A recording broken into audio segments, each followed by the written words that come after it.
அனைத்து பெண்களின் மனதும் ஒன்றுதான் போல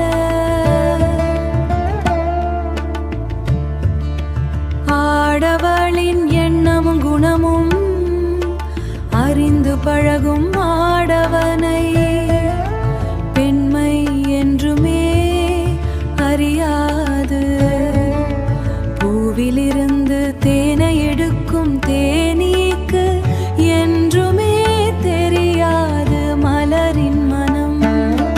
பல ஆண்டுகள் பழகியும் ஆடவனின் மாடவனின் மனமறியா பெண்ணின் குணம் அறியா பெண்ணின் குணம்.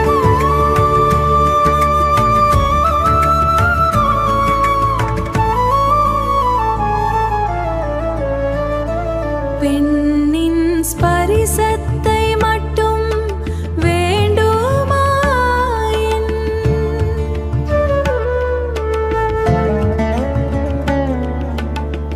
ஆடவர் சென்றி மாறின் ஆடவர் சென்றிருப்பார் மற்றொரு பெண்ணிடம் அவ்வாறு நிகழாமல் அவர்